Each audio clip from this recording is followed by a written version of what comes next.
सेना सामने सामने खड़ी हो गई तो अर्जुन को कहा कि उठाओ कंडू। तो अर्जुन ने कहा नहीं भगवान, सामने मेरे गुरु है, मेरे पिता है, मेरे भाई है, मेरे पुत्र है, मेरे पौत्र है, इनको मार के मुझे राजपाट नहीं चाहिए, चाहे मैं भीख मांग के गुजारा कर दूंगा। क्या गलत कहा था? धर्म ही कहा था। पर भगवान ने कहा कि हे अर्जुन, सर्व धर्म परित्यज्य माम त्वम एकम शरणम गच्छामि। तो हे अर्जुन, सभी धर्मों के लिए मुझको समर्पित कर दे, अब तो एक को शरण चला रहा। आज भी हमारे देश के महात्माओं ने बुलंद आवाज में कहा है कि योग, याग, विधि ये ने नोहे सिद्धि वाया की उपाधि धर्म धर्म। तुम योग करोगे, यज्ञ करोगे, व्रत करोगे, व्रत पाप करोगे, कुछ मिलने वाला नहीं, क्योंकि परिवर्तन होने जा रहा है, परिवर्तन का समय है। तो ऐसे समय में संकल्प शक्ति काम करती है। उसका जीता उदाहरण, राम रावण का युद्ध हो रहा था। मेघनाथ हवन करने के लिए अलग जाकर के बैठ गए। हवन से विजय रथ बाहर आने वाला था।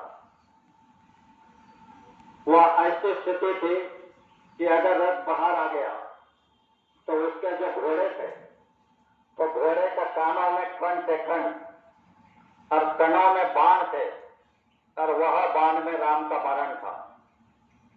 तो विभीषण ने जाकर प्रभु राम को सूचना दे दी कि मेघनाथ हवन कर रहा है, अगर विजय रथ बाहर आ गया तो दोबारा जन्म लेना पड़ेगा, इस जन्म में तुम लंका जीत नहीं सकते।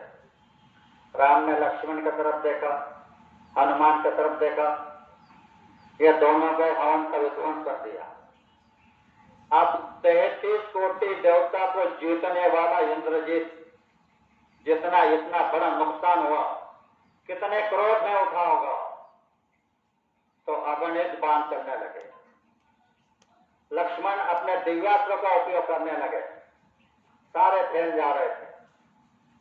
तो लक्ष्मण ने देखा अब दिव्यास्त्र काम नहीं करेंगे तो संकल्प शक्ति काम करेगी। तो वही सुनील से बाण निकाला, उसे चाप पर चढ़ाया और संकल्प किया। क्या संकल्प किया? ध्यान से सुनो। अगर राम एक वचनी एक पत्नी मर्यादा पुरुषोत्तम है, मां सीता पतिव्रता है, मैं 14 वर्ष निराहार हूं, मारुति ब्रह्मचारी है, ये बात अगर सही है तो एक ही तीर में इंद्रजित का सर धड़ से अलग हो जाएगा। चला दिया, इंद्रजित का सर कट गया। यह संकल्प शक्ति। आप शंका करोगे यह तो पुरानी बात है, कहां सती त्रेता योग और कहां कलयुग। मैं आज की बात भी बताता आपको। जैसे आज हम यहाँ आए, ऐसे सिंह साहब और हम कुछ गाड़ियां लेकर के उत्तर प्रदेश मध्य प्रदेश दौरे में निकले। तो जबलपुर में हमारा एक सत्संग था, सचिन याद करके, उसने कार्यक्रम को मांगा। मैंने कहा ठीक, आज शाम को आ रहा हूं।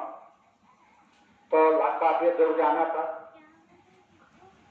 तो शाम से 8:30 बज गए। उन्होंने टेंट वगैरह लगा करके, कुर्सियां लगा करके स्टेज की व्यवस्था करके रखी थी। वहां पहुंचे, हमारे साथ भंडारे की गाड़ी थी। भंडारे वालों ने भंडारा बनाने के लिए 2 सिलेंडर लगा दिए, जल्दी खाना हो जाएगा। मैंने अर्चना से कहा बेटा 2 प्रार्थना सुना दो। अर्चना एक प्रार्थना खत्म हुई, तब से एक सिलेंडर को आग लग गई। उसे बुझाने लगे तो दूसरा भी जलने लगा। कॉलोनी के लोग भागने लगे। 2 सिलेंडर है, फट गए तो कॉलोनी बचने वाली नहीं। बगल में 15 लीटर गोड़े तेल का डिब्बा था, वह भी पिघल गया, तेल नीचे आ गया, वो भी जलने लगा। ऐसे बगल में कार्यक्रम था, हम यहाँ बैठे, ऐसे टेंट में आग की लपटें आने लगी। मैं दादा से कहा, मैंने दादा बाहर जाना पड़ेगा। जब बाहर निकला तो वो बात तो अलग, मुझे दादा को संभलना मुश्किल हो गया। दादा इतना रोने लगे कि अब क्या होगा। मैंने देखा संकल्प काम करेगा। पहले तो मंत्र का प्रयोग किया, कहा कि कोरा करिया जल से भरिया, उसमें कौन ना है, धरती वाले गोरख ना है, जलती आग शीतल हो जाए, मेरी भक्ति गुरु की शक्ति, स्फुरो मंत्र ईश्वर व सत्य नाम आदेश गुरु का, कोई लाभ नहीं हुआ। फिर संकल्प किया कि हे बाबा जय गुरु जी महाराज, आपके आदेश से ये लोग धर्म प्रचार को निकले, ये अपने घर से चल रहे, इनको मान प्रतिष्ठा सम्मान की जरूरत नहीं। ये बात अगर सही है तो ये आग बुझ जाए, जैसे बटन दबाते बल्ब बुझ जाता, ऐसे आग बुझ गई। तो आज भी आप इस काम को कर सकते हैं, पर अपने अंदर के मैल को खत्म कर दो, निर्मल हो जाओ। तो हमारा संस्था बता रहा है कि संकल्प दे दो, तो लोग मालिक की दया से मालिक ने भेजा है, तो बच्चे भी है मेरे बच्चे। सब बोलना, मैं पहले बोलूंगा, बाद में आप बोलो।